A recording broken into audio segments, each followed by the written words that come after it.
merencanakan semua perihal keuangan kita gitu ya. Itu disebut dengan budgeting, menganggarkan gitu ya, baik pemasukan maupun pengeluaran.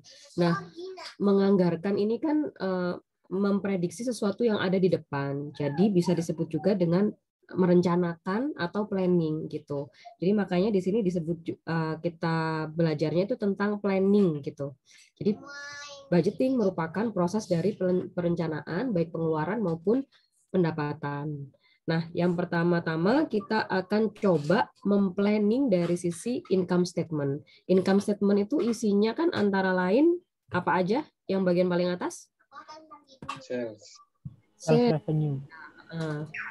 Bagian atas ada sales gitu ya. Terus apa lagi? COGS. Terus apa lagi? Administrative and selling expense. Expense.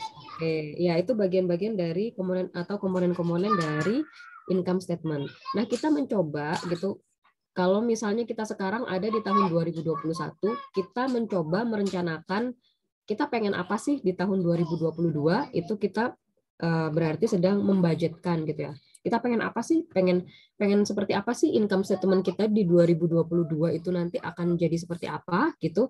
Nah, ini yang sedang kita pelajari sekarang. Pertama-tama ini kan kita bagi menjadi profit, sales, cost, dan expense. Jadi pertama-tama kita akan mencoba memplanning, membudgetkan profit. Kenapa kita mulai dari profit? Karena laba itu penting ya. Karena perusahaan tujuan utamanya itu adalah ya mencapai laba gitu ya. Nggak mungkin ada gitu ya orang bikin bisnis itu tujuannya untuk rugi itu nggak ada gitu ya. Insya Allah sih nggak ada gitu ya. Paling nggak impas gitu lah. Tapi itu juga jarang ya. Yang pasti kan pengennya laba gitu. Nah, di situ makanya penting kita pertama-tama untuk memplanning dari profit. Di sini perencanaan laba itu terdiri dari dua ya. Yang pertama itu anggaran operasional yang terperinci sama budgeted financial statement. Perencanaan laba yang yang baik itu sulit dilakukan karena bisnis itu banyak faktornya seperti kayak sekarang gitu kan ya, apa itu namanya bisa dikatakan apalagi kalau yang sedang kondisi perekonomiannya nggak menentu seperti ini gitu ya, itu sulit sebenarnya untuk merencanakan membudgetkan suatu profit terus kemudian mencapai apa yang kita budgetkan itu secara pasti gitu ya. Jadi suatu perencanaan itu disebut akan sangat berhasil dan apa itu namanya baik gitu kalau misalnya kita bisa mencapai sesuai dengan apa yang kita rencanakan. Sebenarnya kan yang disebut bagus itu seperti itu. Tapi karena di sini tuh banyak faktor yang mempengaruhi gitu kayak seperti yang sekarang ini pasti teknologi ekonomi gitu. Terus kemudian ada perubahan teknologi, pesaing gitu ya. Kalau di bisnis yang seperti yang sekarang itu akhirnya yang booming adalah ini ya apa itu namanya bisnis-bisnis yang tentang kesehatan. Untuk bisnis-bisnis yang lain itu cenderung ini ya masih buruk gitu ya, masih belum membaik gitu. Bahkan kayak kalau misalnya kita lihat kinerja dari perusahaan aja, kita lihat dari ininya apa itu namanya sahamnya misalnya gitu ya. Seperti kalau misalnya mau kita telusuri sebenarnya seperti Unilever gitu. Dia kan basicnya memproduksi barang-barang yang dibutuhkan sehari-hari gitu ya. Tapi kok bisa jeblok juga gitu ya. Dan labanya juga bisa jadi nggak begitu bagus juga karena ini tadi perekonomian gitu. Jadi banyak sekali hal yang mempengaruhi dalam hal memplanning profit atau mengestimasikan profit kita, profit perusahaan di masa yang akan datang. Sebenarnya untuk bisa kalau misalnya kondisi ekonomi itu lagi stabil aja, kalau perusahaan punya pas data gitu ya, dia sudah berjalan cukup lama, jadi dia akan bisa melihat seberapa besar laba yang bisa dia hasilkan setiap tahunnya, di range-nya berapa, apakah ada kecenderungan naik atau kecenderungan turun gitu. Jadi bisa dibikin grafiknya. Tapi grafik-grafik itu sekali lagi nggak bisa kita pakai sama gitu ya. Kalau kondisi ekonomi atau kondisi yang lain-lainnya itu seperti sekarang ini gitu ya, di mana semua sedang ekonominya sedang mengalami depresi gitu ya. itu nggak bisa kita pakai gitu. Jadi memang isu untuk estimating, budgeting itu sebenarnya adalah sesuatu hal yang sulit dilakukan kalau kondisi perekonomiannya sendiri tidak stabil gitu ya. Tapi kita tetap harus berusaha membuatnya gitu, karena memang nanti kinerja perusahaan, kinerja dari manajemen pun nanti ditentukan dari sini gitu ya. Bagaimana dia berhasil memplanning ke depannya itu perusahaan akan jadi seperti apa. Tuh. Ini budget dan forecast. Bedanya budget sama forecast ini di sini ya. Budget atau anggaran itu dia mencerminkan tingkat keuntungan yang diharapkan. Kamu maunya berapa? Kalau forecast itu hasil dari perkiraan. Dia bisa berasal dari past data gitu ya. Kalau dia perusahaan yang sudah lama berdiri gitu dari tahun ke tahun, dia naik berapa persen? Misalnya naik 5% gitu ya. Naik 5% setiap tahun selama tahun 2005 sampai dengan tahun 2018 misalnya. Dia stabil di situ. Setiap tahun itu dia akan naik 5%. Maka perusahaan bisa memforecast atau meramalkan kalau di tahun 2020 dia juga labanya akan naik sebesar 5% gitu. Kira-kira akan naik sebesar 5% dari laba tahun sebelumnya. Tapi kalau membudgetkan itu ya boleh, misalnya kalau kita tahu gitu perusahaan punya apa itu namanya, tambahan advantage gitu ya.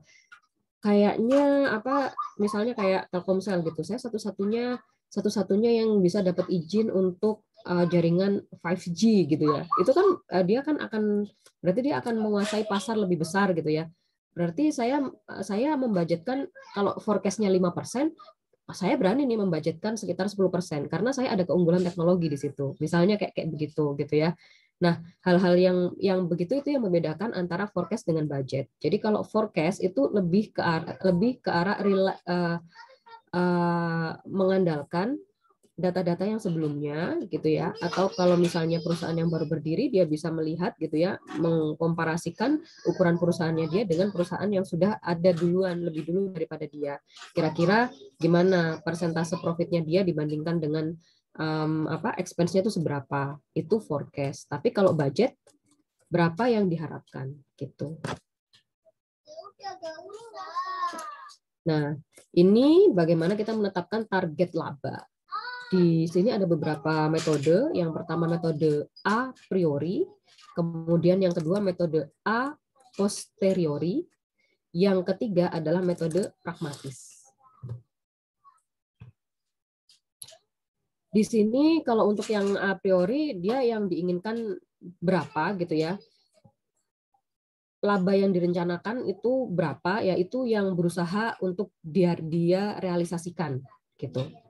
Kalau misalnya posteriori, jadi si labanya ini direncanakan dan diidentifikasi dari hasil perencanaan gitu. Jadi kalau misalnya metode a priori itu ditetapkan dulu gitu, ditetapkan dulu.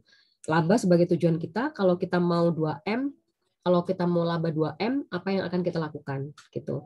Tapi kalau yang posteriori itu laba itu bukan jadi yang utama, tapi sebenarnya perencanaan perusahaan mau kemana, baru terus kemudian dari situ direncanakan labanya gitu. Terus kalau misalnya metode yang pragmatis, ini yang lebih gampang karena memang lebih berdasar gitu ya. Ini standar laba, pakai standar laba yang udah teruji. Kayak misalnya yang tadi gitu, kalau misalnya menetapkan target laba, diperkirakan setiap tahunnya itu akan tumbuh 5% gitu, mau yang agak lebih menantang, oke, kita tetapkan nih labanya 6%, mungkin kan atau enggak gitu. Terus metode udah diuji belum kalau kita akan berhasil mencapai 6% atau 7% gitu. Itu yang pragmatis. Terus kemudian ini adalah faktor-faktor yang dipertimbangkan dalam penetapan target laba. Jadi menentukan laba aja ini ada beberapa teori, terus kemudian ada beberapa faktor yang harus dipertimbangkan gitu ya. Di sini ada 6 faktor yang harus dipertimbangkan. Di sini yang pertama laba yang dihasilkan dari volume penjualan tertentu. Kadang-kadang kan perusahaan itu kan kalau misalnya jualan itu enggak yang kayak retail aja gitu ya, tapi dia juga bisa jual dalam bentuk grosir gitu. Nah, ini juga harus dipertimbangkan gitu. Labanya apakah sudah mempertimbangkan itu? Apakah target laba itu pakai asumsi yang mana? Apakah semua barang dijual di harga retail ataukah berapa persen nih yang diperkirakan akan dijual di harga grosir gitu. Terus dia harus juga mempertimbangkan berapa volume penjualannya untuk mencapai laba yang dia inginkan itu. Jangan lupa untuk menentukan juga break even point. Break even masih ada yang ingat nggak break even point?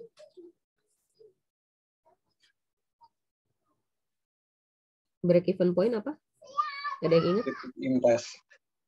Ya, titik impas. Bahasa Indonesia adalah titik impas. Untuk pengertiannya, titik impas yang gimana?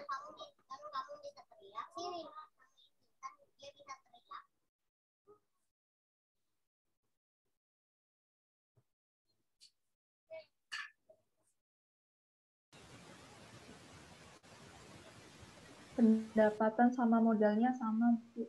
Ya, jadi antara pendapatan sama expense atau cost atau modal yang dikeluarkan itu sama. Jadi nggak menghasilkan laba sama sekali, labanya nol, tapi nggak rugi gitu. Itu titik break even ya. Jadi harus dipertimbangkan nggak kita harus mencapai break even gitu. Itu minimal yang harus dicapai sama perusahaan. Karena hanya di titik itulah dia nggak rugi gitu. Di titik di bawahnya dia akan mengalami rugi gitu. Terus yang keempat, kita harus realistis juga sebenarnya berapa sih volume penjualan yang bisa kita capai gitu. Jangan-jangan apakah market kita itu udah jenuh nggak sama produknya kita? Apakah volume penjualan itu memang bisa kita tambah gitu. Itu juga harus dipelajari sama perusahaan. Jadi nggak asal menentukan target gitu ya, tapi harus melihat juga gitu. Volume penjualan untuk mencapai target itu tuh realistis nggak gitu, memungkinkan nggak? Terus kemudian ada kapasitas operasi yang diperlukan. Kalau kamu mau target labanya sekian gitu ya, terus kemudian volume penjualannya sekian. Nah, untuk menghasilkan barang yang dijual itu gimana nih? Si pabrik kita tuh sanggup nggak support dia gitu. Kapasitas pabrik kita seberapa? Apakah sudah maksimal? Ataukah tahun lalu itu sebenarnya dia udah mencapai lebih dari maksimal, jadi udah sampai kapasitas 110%. Di semester lalu kan kita sudah belajar tentang kapasitas produksi ya. Kapasitas produksi normal gitu ya. Terus ada yang juga yang 80%, ada yang di atas 100% gitu kan. Itu kan ada konsekuensinya ya. Jadi kalau misalnya kita menaikkan kapasitas produksi, itu nanti ada fixed cost yang mungkin naik gitu kan. Nah, itu juga harus dipertimbangkan kapasitas operasinya gitu. Sama return on investment. Ini pertimbangan-pertimbangan yang harus dilakukan, yang faktor-faktor yang harus dipertimbangkan untuk menetapkan laba sama perusahaan. Gitu. Selain itu karena perusahaan itu dia juga mempunyai tanggung jawab sosial ya. Dia ada ada tanggung jawab, misalnya seperti kalau dia pabrik itu kan dia bisa menghasilkan polusi gitu ya. Terus habis itu dia harus mengkonsumsi daya yang tidak bisa diperbaharui gitu ya. Untuk menggerakkannya itu kan dia mungkin butuh listrik yang banyak, ada juga yang dia butuh untuk menghasilkan energinya dia butuh batu bara gitu. Dan lain-lainnya seperti ini gitu ya. Ini perencanaan laba jangka panjang. Jadi prosesnya itu berkelanjutan dan disusun secara sistematis gitu ya. Nah, ini nanti perencanaan laba jangka panjang ini dia dimaksudkannya supaya perusahaan itu sampai ke depannya itu nanti bertumbuh gitu ya. Kan kalau misalnya teman-teman belajar di akuntansi yang komersil itu kan ada prinsip going concern gitu ya. Nah, perencanaan laba jangka panjang itu arahnya ke situ juga gitu. Jadi kita harus percaya kalau perusahaan itu akan bertahan sampai lama gitu. Jadi kita merencanakan labanya juga sampai dengan jangka panjang gitu. Nanti di masa yang akan sampai dengan di masa yang akan datang kira-kira potensi labanya akan seperti apa gitu.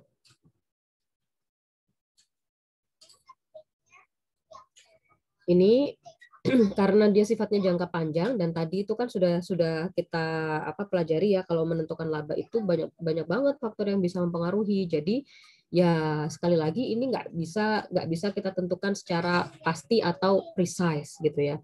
Jadi sifatnya sebenarnya adalah estimasi. Tuh.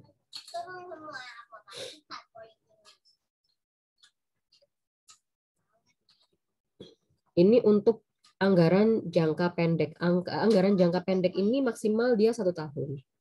Kalau anggaran jangka panjang tadi bisa sampai dengan 5 tahun atau 10 tahun tergantung kebutuhan dari perusahaan. Ini anggaran jangka pendek yang biasa dipakai itu 1 tahun, tapi bisa juga perusahaan itu membudgetkan per triwulan atau per semester.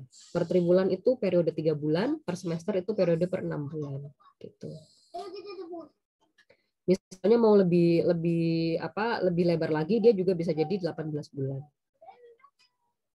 Tapi nggak umum sih, soalnya kan hitungan satu cycle itu biasanya adalah 12 bulan ya.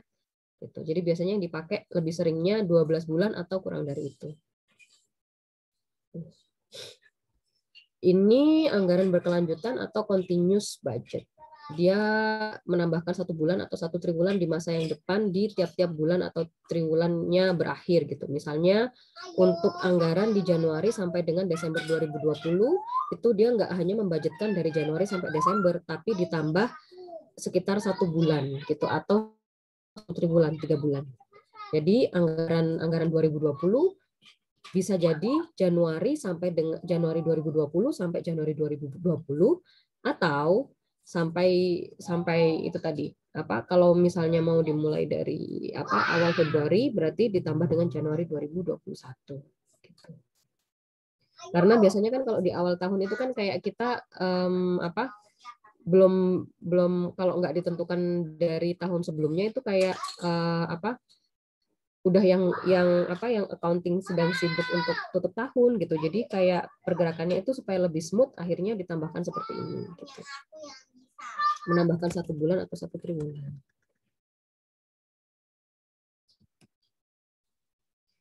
Ini periode anggaran harus dibagi per bulan. Kemudian jangka waktunya itu mencapai penyelesaian 1 proses produksi. Jadi kalau yang tadi memang biasanya itu 12 bulan, tapi kalau misalnya dalam 1 kali cycle produksi itu dia membutuhkan lebih dari 12 bulan ya harus disesuaikan gitu. Terus dia juga harus mempertimbangkan siklus musiman bisnis gitu. Jadi kayak misalnya kalau teman-teman memproduksi baju musim dingin gitu ya atau baju musim hujan seperti jaket gitu ya, terus habis itu payung gitu, bukan yang payung UV gitu ya, itu kan akan laris hanya di musim hujan gitu ya. Nah itu harus teman-teman pertimbangkan gitu, gimana apakah itu mempengaruhi penjualan dari teman-teman gitu, pastinya biasanya mempengaruhi gitu ya.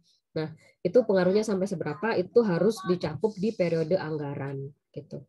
Jadi harus mempertimbangkan itu.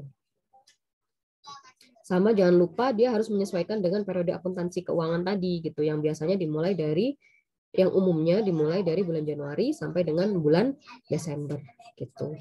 Jadi nanti kalau misalnya dalam pelaporan itu juga akhirnya bisa kita bandingkan gitu ya antara yang anggaran sama yang aktualnya itu berapa gitu. Karena keberhasilan manajemen itu biasanya ditentukan dari situ, seberapa besar dia bisa mencapai apa yang dia rencanakan. Gitu. Aktual dibandingkan dengan rencana atau anggarannya. Kenapa sih kita harus merencanakan laba? Nah, ini beberapa keuntungannya. Dia memberikan pendekatan yang disiplin untuk identifikasi masalah dan penyelesaian masalahnya. Jadi kalau misalnya udah dibudgetkan gitu ya, labanya akan sekian di bulan Januari gitu, atau misalnya katakanlah kalau yang sarung atlas gitu, dia akan sangat laris itu pas waktu menjelang ini Ramadan atau Idul Fitri gitu ya. Nah, dia biasanya kalau kita duduk sebagai manajemennya, kita kan akan mengidentifikasi gitu ya. Dia akan sangat laris di bulan apa, berarti si laba yang kita rencanakan dalam 1 tahun itu kita prioritaskan gitu ya, kita utamakan itu misalnya 60% itu di situ gitu ya. Jadi si si perusahaan itu nanti dia bisa berfokus, oh ini di 1 bulan ini saya harus menggenjot laba. Kenapa? Karena di sini itu biasanya penjualan saya itu yang terbaik gitu ya. penjualan terbaik saya itu berlangsung di antara bulan sekian sampai dengan sekian ini, pas waktu mau Ramadan sama mau Lebaran gitu, karena orang-orang kan akan berbondong-bondong beli sarung baru gitu ya, buat ibadah gitu ya, atau buat hari raya. Itu kan ada yang masih terbiasa untuk pakai-pakai baju baru, alhamdulillah gitu ya. Nah itu ini apa, kita harus fokus di situ gitu. Jadi diidentifikasi dulu. Oh, di bulan sekian itu kurang laris. Apa yang harus saya lakukan di bulan-bulan ini? Berarti kita target labanya sedikit. Tapi di bulan-bulan yang sangat laris kita harus besar target labanya. Jadi laba ini nggak teman-teman pukul rata gitu dibagi 12 gitu ya. Harus dicapai setiap bulannya, enggak gitu. Tapi kita lebih melihat kayak begitu gitu ya. Jadi mengidentifikasikan masalahnya itu tujuannya untuk perencanaan laba gitu. Sama ini yang nomor 2 itu tadi juga mencakup contoh yang tadi gitu ya, memberikan arahan untuk semua tingkatan manajemen gimana membangun kepedulian atas profit ini gitu. Kalau misalnya kita udah punya target gitu kan, oke kita harus genjot nih. Kalau misalnya udah tertutup di situ aja, nanti ke depannya itu setelah Lebaran itu kita udah nggak mati-matian lagi nih ngegenjot berapa sasaran profit kita gitu, karena sisanya udah tinggal dikit lagi gitu. Terus kemudian meningkatkan koordinasi, karena kalau sesuatu itu kalau nggak ada tujuannya gitu ya, kita nggak tahu tujuannya itu mau berapa sih, ya udah kayak lempeng aja, go with the flow gitu ya. Kalau teman-teman nggak punya target, paling nggak aku harus bisa IP 3,00 gitu ya, atau 3,5 gitu. Kalau nggak punya tujuan seperti itu ya udah go with the flow gitu. Yang penting gue lolos gitu, bukan lulus ya, tapi lolos gitu ya. Lolos itu artinya lulus tapi dengan mepet gitu ya. Gitu. Jadi kalau ada tujuannya itu dia jadi lebih terarah gitu. Sama nanti si koordinasinya itu lebih terbangun. Dia menjadi sarana untuk mendapatkan ide-ide dan kerjasama dari semua tingkatan manajemen. Kayak yang tadi itu gitu ya, misalnya emang sudah terpaku gitu kan, di 1 bulan tertentu, caranya gimana nih? Gimana kalau misalnya kita bikinin paket parcel gitu ya, paket parcel atau paket sale hanya khusus di bulan-bulan di mana perkiraan sales kita akan naik gitu. Nah, itu akan memacu ide-ide yang seperti itu gitu. Gimana kita akan mencapai seperti itu? Idenya apa nih gitu. Sama menjadi itu tadi, perencanaan itu akan selalu menjadi tolak ukur dalam mengevaluasi kinerja. Seberapa berhasilkah manajemen ini membuat rencananya itu berhasil gitu. Sampai sini ada yang ditanyain nggak?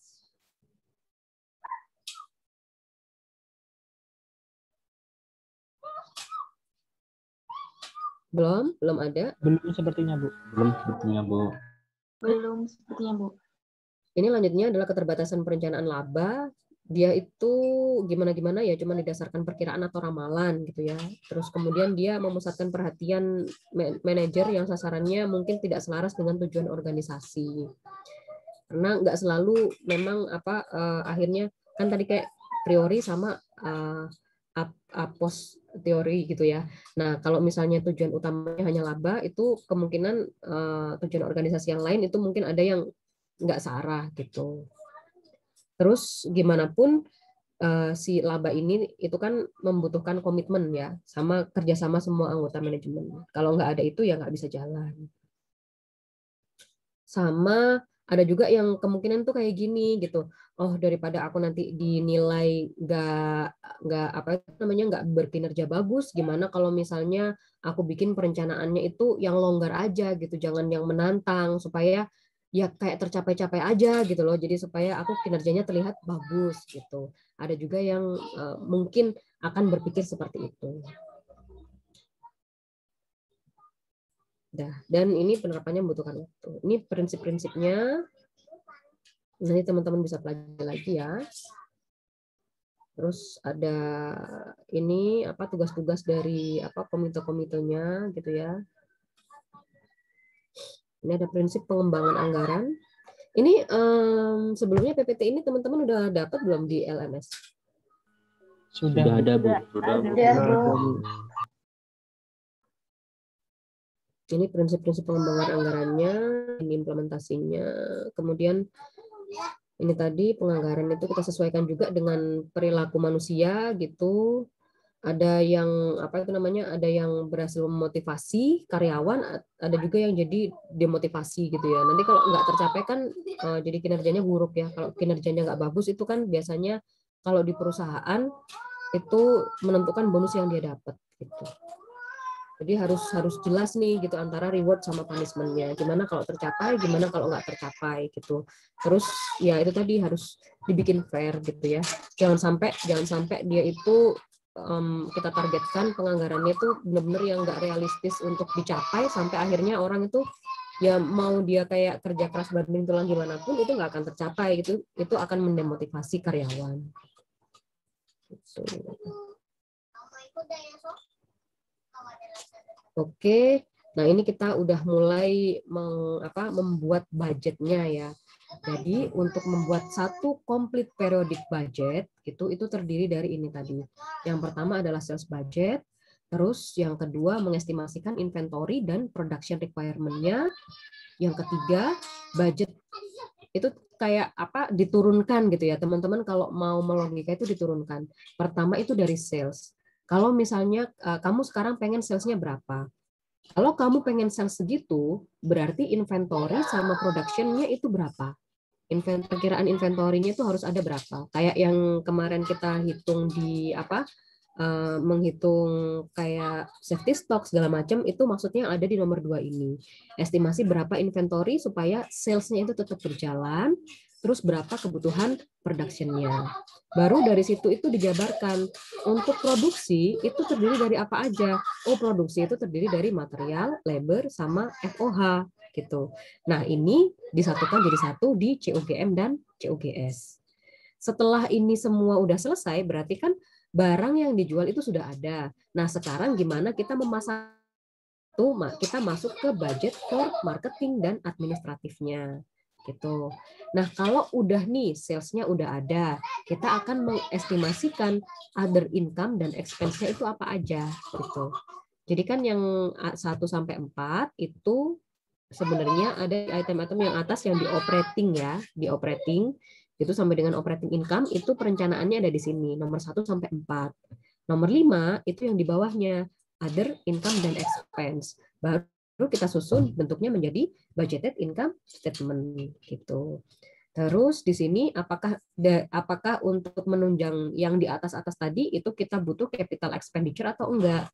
Butuh biaya untuk R&D atau enggak? Itu direncanakan di nomor 7 gitu. Yang di nomor 8 ini perkiraan gitu. Kalau misalnya kita salesnya tiap bulan segini gitu ya. Expenditure-nya akan segini, expense-nya gitu ya. Nah, kita harus membuat berapa perkiraan cash yang kita terima sama berapa cash yang akan kita keluarkan gitu. Karena di sini nggak semua pengeluaran perusahaan gitu ya, pembelian perusahaan bisa kita selesaikan secara kredit. Tapi ada juga yang harus kita selesaikan dengan cash. Jadi kita harus memastikan cashnya itu ada. Dengan cara gimana? Dengan cara bikin cash receipt dan disbursement budget supaya kalau ada kebutuhan-kebutuhan pembayaran, uangnya itu tersedia di bulan-bulan tersebut gitu. Kalau udah jadi, baru kita buat budgeted balance sheet. Ini satu complete periodic budget. Ini biasanya yang keluar di ujian seperti ini ya. Bikinlah satu complete periodic budget gitu. Jadi teman-teman harus tahu ini gitu ya. Kalau saya kebetulan kaum yang tidak bisa menghafal gitu ya. Jadi saya harus melogikakan. Logikanya kayak gimana dulu? Berawal dari mana dulu gitu. Jadi seperti itu tadi gitu ya. Kalau mau apa dulu ya? Oh dari sini gitu. Dari sales dulu. Untuk merencanakan sales saya butuh apa? Saya butuh inventory sama produksi dong. Untuk memproduksi biayanya ada apa aja? Material, labor dan FOH. Habis ada barangnya harus diapakan? Oh dijual. Berarti butuh marketing sama administratif gitu ya. Jadi teman-teman bisa melogikakan dari situ. Ini ada ilustrasi soal tentang complete periodic budget.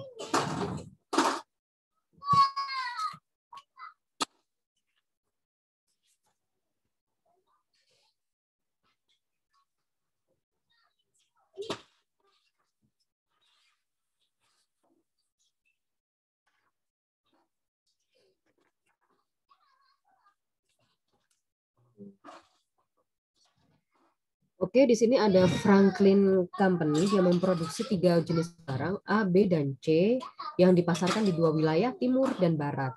Departemen produksinya ada 3, jadi dia 3 barang dengan 3 departemen produksi ya, cutting, assembling, dan finishing.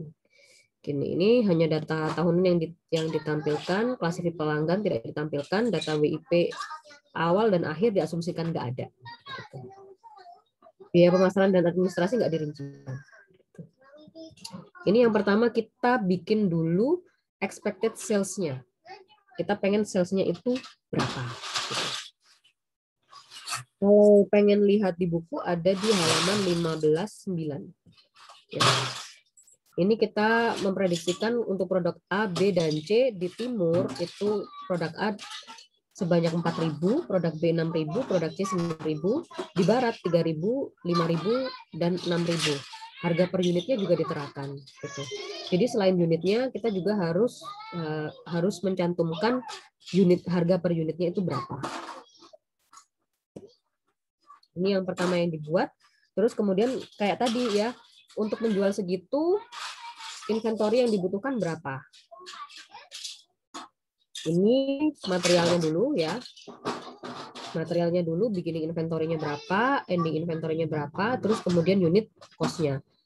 Asumsinya tidak ada WIP awal maupun akhir, gitu. Biar sederhana ya.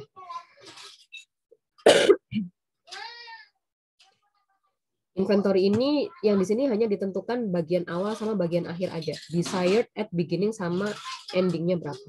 Gitu. Jadi nanti kita tahu gitu ya, di antara ini gitu kan, beginning-nya berapa, ending-nya berapa, sales yang dipengenin berapa, akhirnya kita akan tahu berapa yang harus diproduksi. Itu tujuannya. Ini material X, Y, dan Z. Terus kemudian ini untuk materialnya, yang ini untuk finish good-nya. Dia pakai cost flow assumption-nya adalah FIFO, first in, first out ya. Ini untuk produk A, dia pengennya di beginning inventory ada 200, B-nya 400 dan C-nya 500. Di ending inventory itu dia pengennya nanti ada 250, 200 dan 400. Jadi ini semua adalah pengennya berapa gitu ya. Karena planning. Nah, dari sini baru kita susun untuk masing-masing produk ABC-nya dia butuh berapa untuk masing-masing unit. Dirincikan per unit sekaligus juga untuk labor time-nya.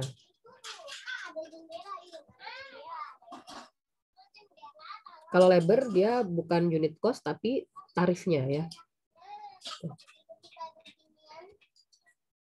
Nah, kemudian kita bikin membudgetkan factory overhead-nya berapa.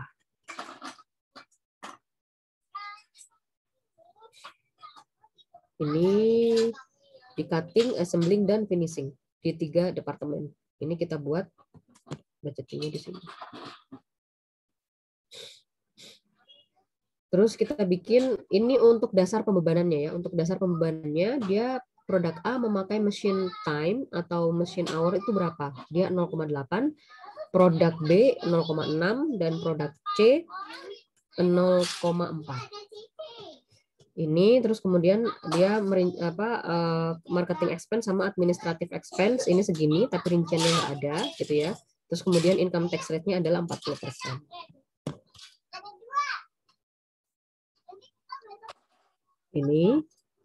Ini kalau misalnya WIP-nya WIP yang selesai itu dia biasanya itu cukup signifikan jumlahnya, maka kalau di anggaran produksinya itu harus tetap dicantumkan WIP-nya. Kalau yang tadi dia memang diasumsikan tidak ada WIP awal maupun WIP di akhir gitu ya. Tapi kalau misalnya produksinya nanti ada gitu di setiap tahunnya, ini harus dipertimbangkan untuk dimasukkan gitu. Dan dinilai senilai ekuivalen unitnya. Ini bisa didetailkan per bulan atau per triwulan. Ini terus kita buat sales budget. Sales budget dari informasi yang 1 sampai 4 tadi, kita bikin sales budgetnya. Berapa penjualan perusahaan, itu yang diperhatikan ya. Terus kemudian volume dari penjualan dari industri yang sama. Gitu. sama faktor-faktor yang tidak biasa yang mempengaruhi penjualan di masa yang lalu. Misalnya ada kejadian apa tuh di tahun apa gitu, ini nggak biasanya kayak begini gitu. Nah, itu harus dipertimbangkan juga. Tuh. Nah, ini dari informasi yang tadi berhasil disusun seperti ini. Berhasil disusun sales budget seperti ini. Per wilayah ya, per wilayah dan per produk.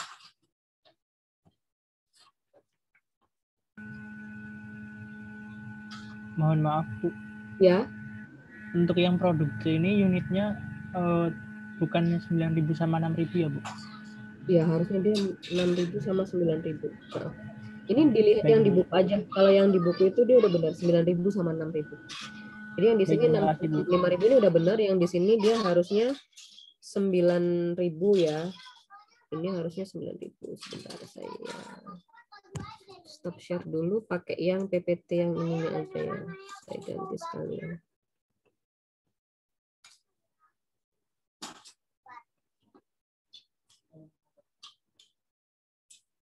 Tadi ya, oke.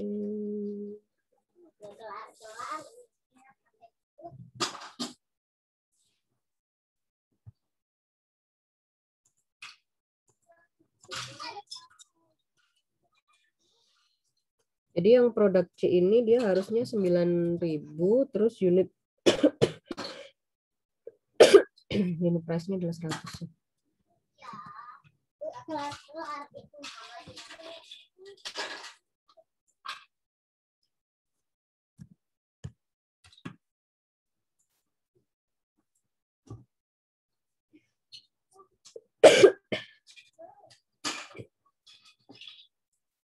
Servisnya udah kembali.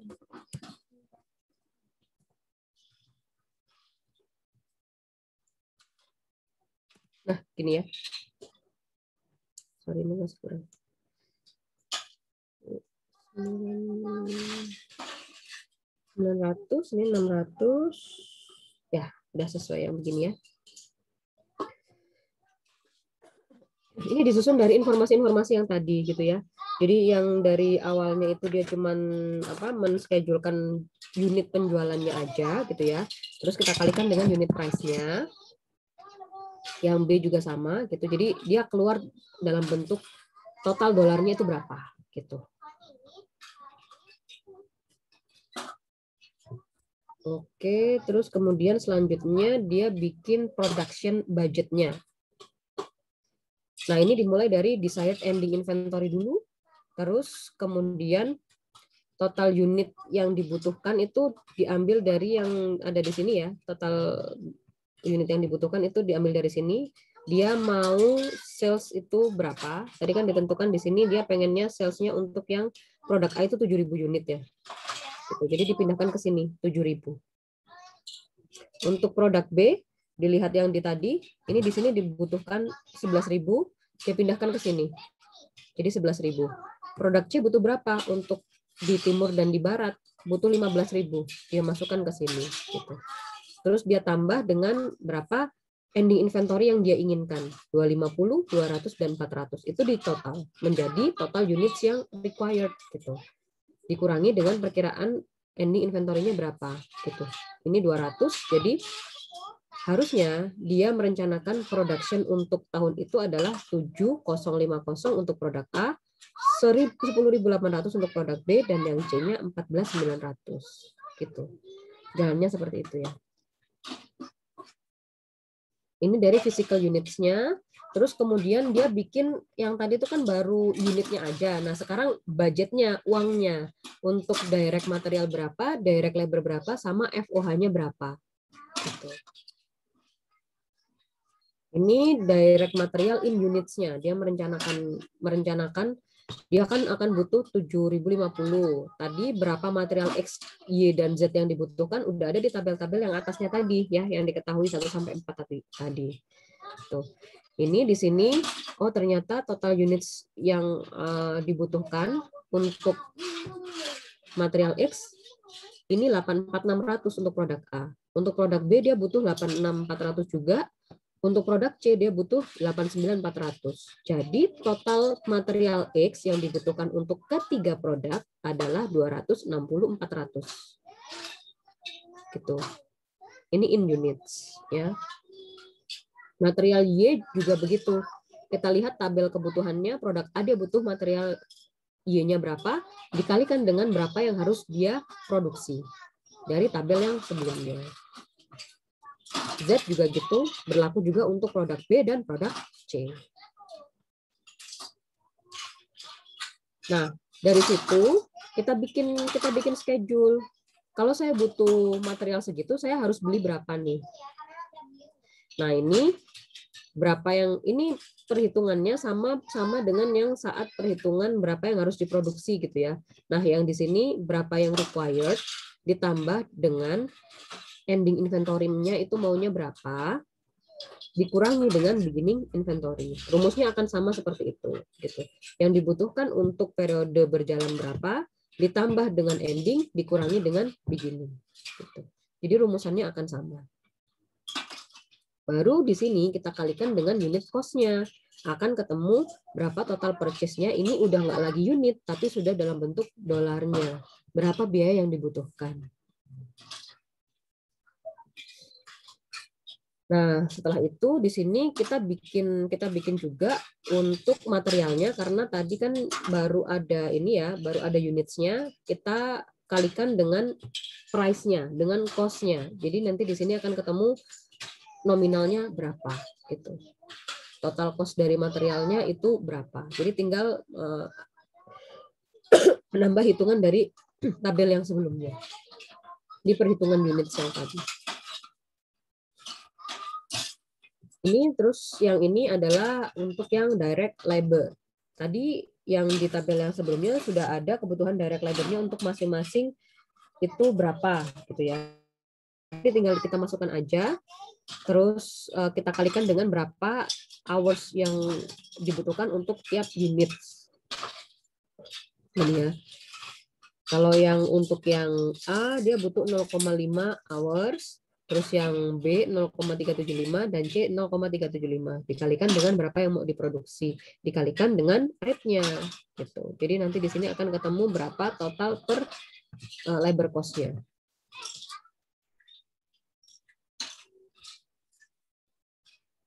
Ini tadi untuk cutting departemen, karena dia ada 3 departemen ya. Ini baru yang cutting, terus kemudian yang di sini ada yang assembling, dan di bawahnya adalah yang finishing departemen. Informasinya ada di mana? Informasinya ada di ini ya, yang di tadi, yang di data tadi. Kalau dilihat di halaman di buku itu udah tersedia semuanya itu dalam satu tabel lengkap itu di halaman 15.9. Yang paling atas itu data penjualan, yang tabel yang kedua itu data kebutuhan material atau inventory, terus kemudian beranjak yang ke bawahnya material quantity itu adalah data direct material, terus kemudian yang di bawahnya adalah direct labor gitu. Ini kalau saya tunjukkan itu kayak begini gitu ya. Jadi kalau punya saya jadi nggak jelas ya. Kalau punya saya ini karena buku saya beli sendiri gitu ya, jadi saya coret-coret gitu. Tapi kalau buku pinjaman dari perpus jangan ya. Tapi teman-teman sekarang udah nggak dapat pinjaman dari perpus ya? Tidak dapat, Bu. Kayak Nama PJJ ini. Dari e-book sama ini ya, itu boleh dicoret-coret teman-teman kalau gitu. Karena kalau punya pribadi gitu ya. Jadi dilihat aja data yang paling atas sales itu, nah itu data penjualan. Inventories itu data inventory. Terus yang materials quantity requirement itu data direct material. Labor time requirement itu data direct labor. Terus budgeted factory overhead itu FOH data. Jadi nanti merujuknya kemana itu teman-teman tahu gitu. Nanti kalau ketemu soal itu juga dibagi-bagi kayak begitu. Ini data apa, ini data apa, ini data apa, tabel ini datanya tentang apa gitu. Jadi nanti teman-teman lebih mudah ngerjakannya. Gitu ya. Ini tadi kita sudah sampai membudgetkan berapa direct labor cost untuk masing-masing produk ya di 3 departemen. Ini kemudian kita masukkan untuk FOH. FOH itu datanya dari mana? Yang ada di budgeted factory overhead di situ ya. Terus itu yang untuk yang menentukan jadinya budgetnya berapa. Nah itu kan di bawahnya kan ada estimating cutting departemen machine time required gitu ya. Nah, ini machine time hours. Nah, ini berarti penentuannya itu berdasarkan itu gitu. Nanti FOH-nya akan berdasarkan dari itu pembebanannya. Untuk produk A dia butuh 0,80. Untuk yang produk B dia butuh 0,6. Untuk yang produk C dia butuh 0,4 machine hour gitu. Ini dikalikan dengan berapa yang harus diproduksi. Totalnya ini adalah total machine hour yang dibutuhkan. Jadi untuk budgetnya ini totalnya adalah 1880. Nah, ini dibutuhkan untuk menghitung variable cost di departemen cutting dan tarif FOH departemen cutting. Nah, ini kan ketemu nanti semua ini fixed cost-nya berapa, variable cost rate-nya berapa, budgeted activity-nya seberapa besar. Budgeted activity-nya itu sebanyak mesin hour-nya itu tadi ya. Terus kemudian variable cost-nya berapa. Ini data fixed cost sama data variable cost itu ada di halaman yang 15.9 itu, yang di FOH data. Di situ ya. Sorry, yang udah ada itu fixed cost ini sama variable cost rate. Baru variable cost rate ini dikalikan dengan ini budgeted activity karena dia kan variabel terhadap aktivitasnya ya. Semakin tinggi aktivitasnya maka cost-nya akan semakin besar gitu. Ini di sini di variabelnya ketemu 0,35 dikali 18 0,80 hasilnya adalah 6328. Baru dijumlahkan gitu. Setelah itu, setelah semua dijumlahkan antara yang fix dengan yang variabel, ditotalkan. Jadi total departemental FOH adalah 9480. Dibagi dengan aktivitasnya berapa? 18.080. Jadi rate-nya per machine hour itu adalah $5 gitu. Jadi menghitung informasinya itu dapat informasinya dari situ ya. Ini untuk cutting departemen.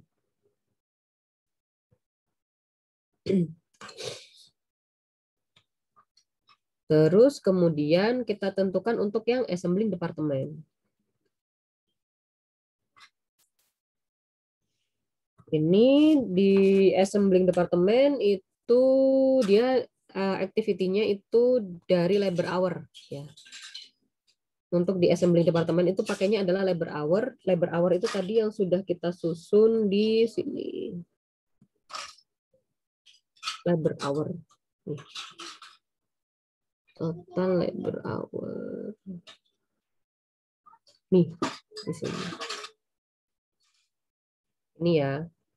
Kita masukkan ke yang ada di assembling departemen di sini.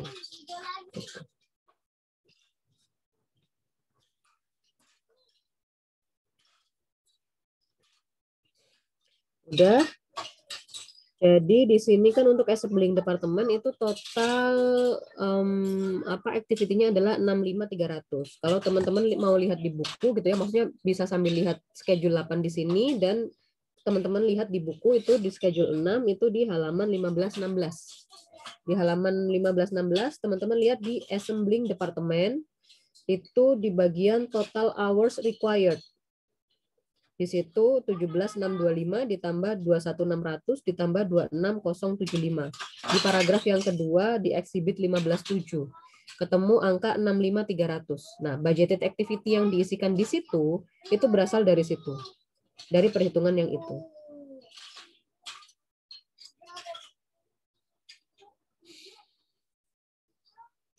Dapat? Ketemu nggak asalnya dari mana? 65.300-nya.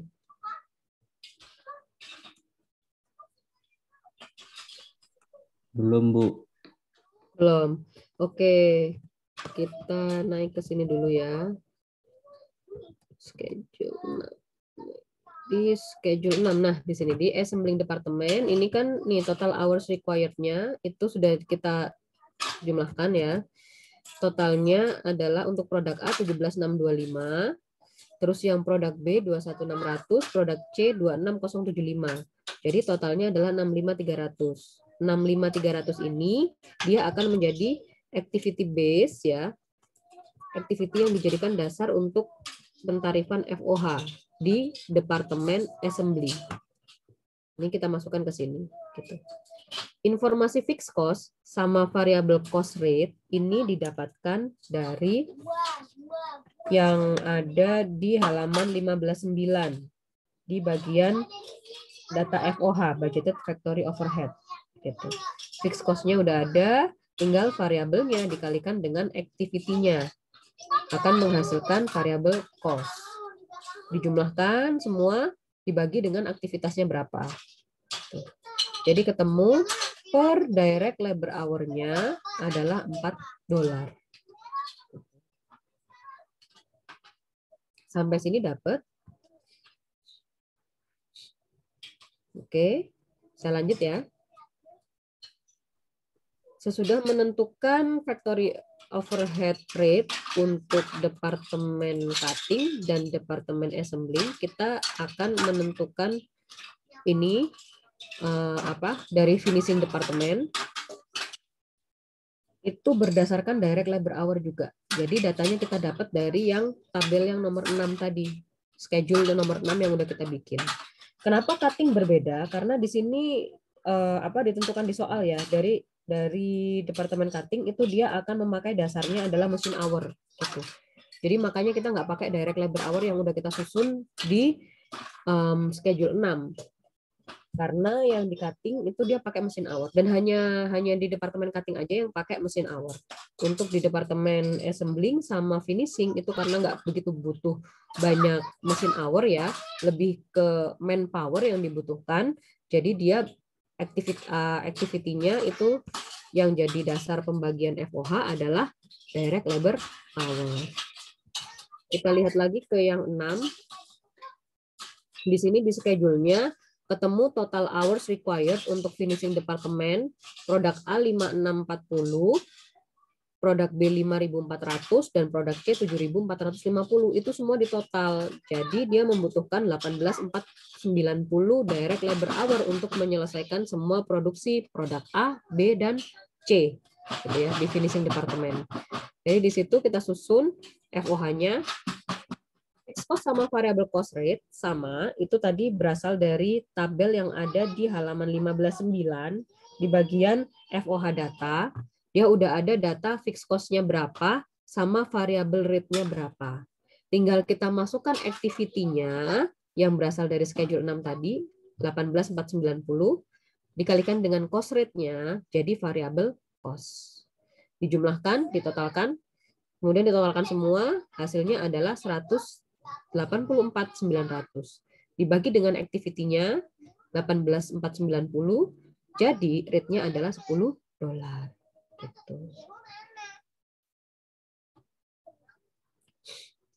Udah, kalau udah semua budgeted FOH-nya itu ditambah gitu ya. Dari yang awal di sini cutting totalnya adalah 9400, yang di assembling adalah 261.200, yang di finishing adalah 184.900. Di total semua jadinya budgeted FOH-nya adalah 536.500. Sekarang tinggal kita tambahkan menjadi product cost. Product cost itu terdiri dari apa aja?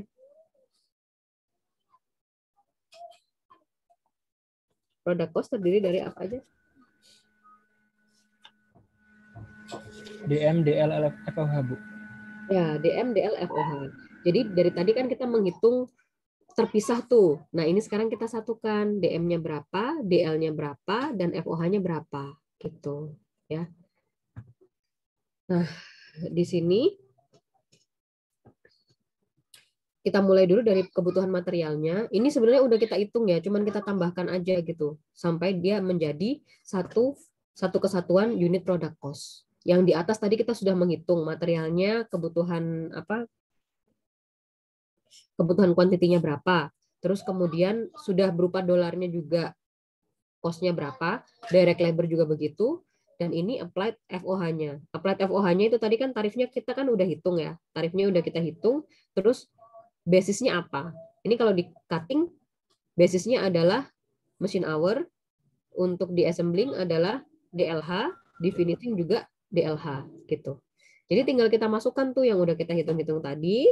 Jadinya untuk produk A totalnya adalah 22. 145.200. Ini harusnya enggak di ini. Ini totalnya total yang kecil, ini bukan bold. Nah, begini. Jadi total cost per unitnya untuk A itu 145,2, untuk produk B 96 dan produk C 75,5. Gitu. Bingung nggak dapatnya dari mana? Material yang ada di sini itu berasal dari schedule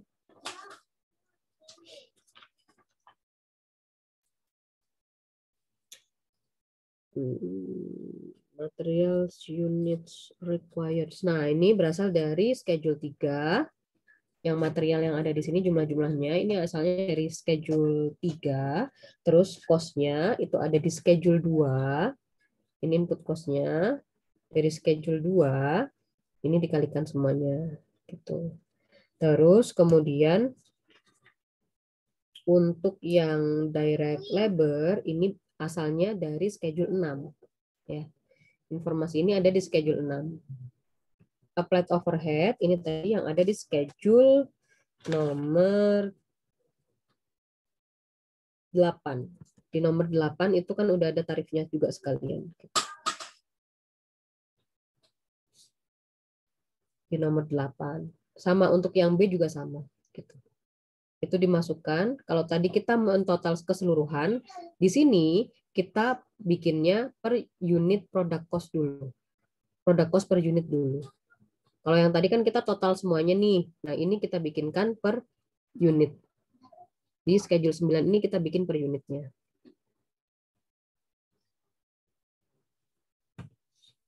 Oke. Nah, baru di sini kita bikin berapa untuk beginning dan inventory budgetnya.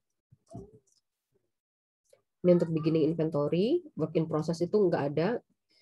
Untuk finish good-nya, beginning-nya adalah ini ya. Ini asalnya berapanya ini udah ada di tabel yang ada di 15.9 gitu. Infonya materialnya dia maunya 30.000, 10.000 dan 2.000.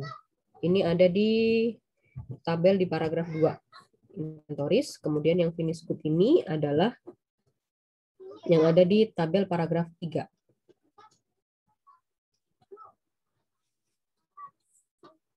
Ending inventory juga sama ya. Kalau harga-harganya itu ada di bawah-bawahnya.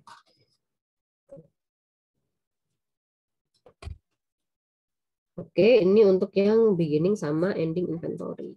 Terus baru di sini kita bikin dari informasi-informasi tadi kita susun COGM-nya dan COGS-nya gitu.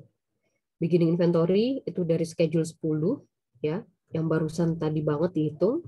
Terus kemudian purchase-nya berapa? Itu ada di schedule 4. Kalau dijumlahkan dia jadi material available for use. Dikurangi dengan ending inventory yang dihitung di schedule 10. Kemudian ada cost of material use, ada di schedule 5. Jadi ini template-nya tetap sama, tapi angkanya dari mana itu teman-teman lihat dari schedule ini. Ya, dari masing-masing schedule ini. Direct labor ini dari schedule 6, factory overhead itu dari schedule 8. Jadilah kalau ditambahkan semua adalah total manufacturing cost. Di sini ditambah beginning finish good, schedule 10, jadilah cost of goods available for sale. Dari available for sale ini dikurangi dengan finish good inventory di ending schedule 10, hasilnya adalah COGS. Jadi di sini udah kehitung manufacturing cost-nya, terus kemudian udah sampai di COGS. Baru informasi ini kita masukkan ke income statement. Budgeted income statement. Sales ini kita dapat dari schedule 1. COGS kita dapat dari schedule 11. Sales dikurangi COGS, hasilnya adalah gross profit. Kemudian ini commercial expense ini marketing sama administratif itu sudah ada di soal ya. Jadi income before tax income-nya adalah 700. Dikurangi dengan income tax rate-nya 40%, jadi net income-nya adalah 420. Gitu. Ini sudah jadi budgeted income statement.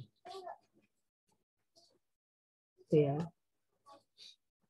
Baru kita susun balance sheet-nya. Gitu. Sampai ini dulu, sampai budgeted income statement. Di sini ada pertanyaan. Mungkin masih bingung karena data yang dibutuhkan banyak, terus schedule yang harus dibikin bisa sampai 12 ya. Ada banyak banget yang harus dibikin gitu ya. Tapi itu kira-kira nanti kalau di ujian itu akan keluar seperti ini teman-teman. Jadi informasinya itu hanya 1 halaman gitu ya. Tapi jawabannya bisa ber-12 halaman ya. Mohon bersiap-siap ya teman-teman ya. Sampai ke sini kira-kira pusing nggak? Mungkin kalau sambil latihan mungkin jadi bisa lebih ngerti ya. Gitu. Baru terus habis itu dari income statement ini nanti kita bikin balance sheet-nya. Nanti data-datanya pasti diberikan. Tenang aja. Izin bertanya, Bu. Ya, boleh. Bu, kalau metode stok persediaannya pakai selain FIFO gitu, semisal average itu apa pengaruhnya? Nanti dia pengaruh ke ini, apa itu namanya? Dia harus ada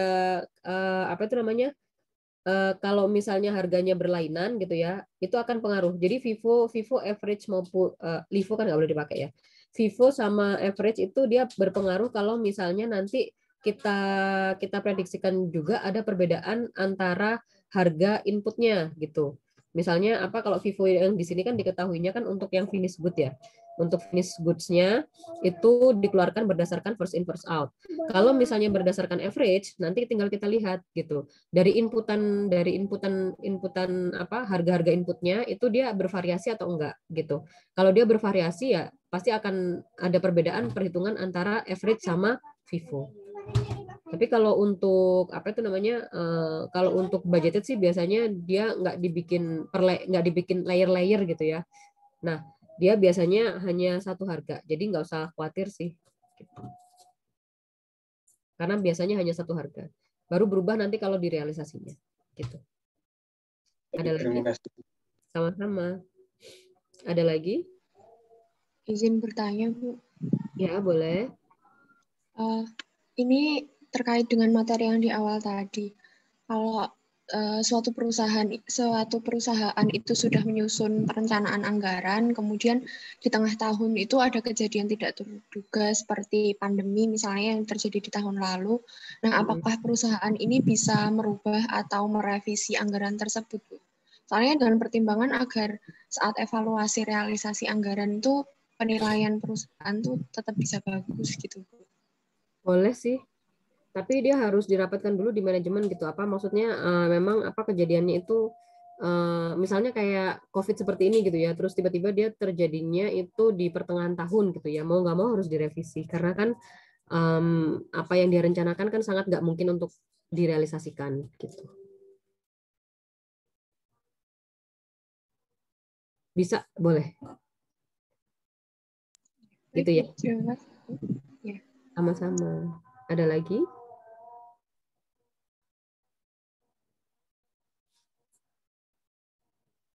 Ada lagi? Izin bertanya, Bu. Ya, boleh. Di klasifikasi factory overhead cost kan bisa berdasarkan departemen, Bu. Ya. Atau cost center meningkatkan pengendalian anggaran. Itu maksudnya cost center meningkatkan pengendalian anggaran itu seperti apa? Jadi kalau yang kemarin itu pas waktu belajar yang di semester yang sebelumnya itu kan pembagian cost itu kan bisa berdasarkan departemen atau cost center gitu ya. Jadi kalau cost center itu dia nggak harus pembagiannya itu per departemen. Tapi kalau misalnya dari satu aktivitas itu yang dilakukan di beberapa aktivitas yang sama itu dilakukan di beberapa departemen, nah itu ditarik jadi satu menjadi satu cost center gitu. Jadi pembagiannya itu nggak lagi per departemen, tapi bisa lintas departemen tapi ada satu hal yang dilakukan emang di 3 departemen sekaligus gitu ya, yang itu dijadikan satu menjadi satu cost center gitu. Bisa jadi kayak begitu. Berarti buat menentukan budgetnya nggak kayak yang dicontoh itu kan per departemen Per satu-satu. departemen. Iya, kalau per cost center nanti dia dibikin per cost centernya. Baik Bu, terima kasih Bu. Kalau contohnya kebetulan di sini kan per departemennya. Iya. Ada lagi? Misalnya Bu, Ya. kalau untuk misalnya pembelian aset tetap BOP yang berguna dalam proses produksi itu nantinya bakal dibuatin budgetnya sendiri atau dimasukin ke budget untuk FOH? Gimana? Kalau Kalau misalnya kita kita beli, beli aset tetap yang berguna dalam proses produksi, nah itu nantinya bakal dibuatkan budgetnya sendiri atau masuk ke dalam budget untuk FOH? itu dia nanti akan masuk budget sendiri. Tadi kan ada apa itu namanya? Di sini kebetulan contohnya nggak ada gitu. Tapi kalau misalnya dia dibutuhkan, dia bisa bikin ini capital expenditure budget. Jadi nggak dimasukkan ke FOH, tapi ada capital expenditure budgetnya sendiri. Makasih Bu. Sama-sama. Ada lagi?